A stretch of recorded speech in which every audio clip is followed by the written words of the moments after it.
Boutou Kamarakunda, qui est une commune qui n'est pas du tout électrifiée.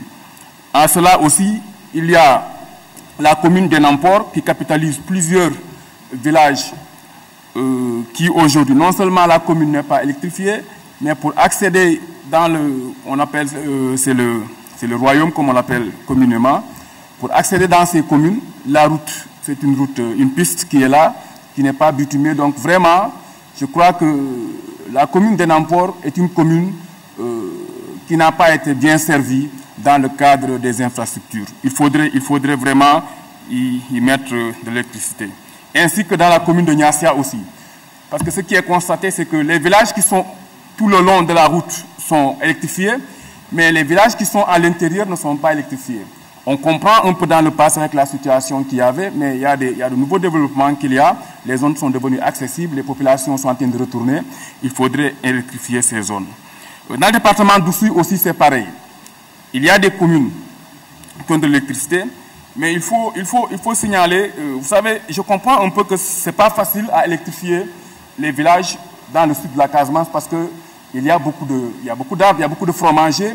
Pour atteindre les villages qui sont à l'intérieur, il va falloir couper beaucoup d'arbres, ce qui n'est pas évident. On sait le lien entre les paysans de la Casamance et les arbres. On ne coupe pas n'importe comment les arbres.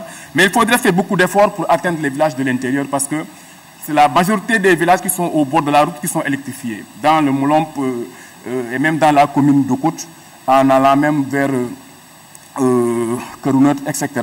Donc, comment dirais-je, Kerounot, Tehinder, tout ça, il faudrait faire des efforts sur ces zones-là. Et je plaide particulièrement pour la Pointe Saint-Georges. La Pointe Saint-Georges qui est une zone paradisiaque, qui était le fleuron même du tourisme de la Casamance, qui, à cause du conflit, après, il y a eu des ralentissements. Mais cette zone nécessite d'être électrifiée pour pouvoir booster le tourisme en Casamance et particulièrement dans la commune de Moulomp.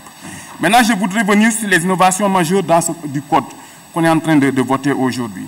Je crois qu'en regardant le plan, on sait nettement qu'il y a des innovations majeures qui sont en perspective. Cependant, je voudrais que nous prenions en compte notre souveraineté énergétique.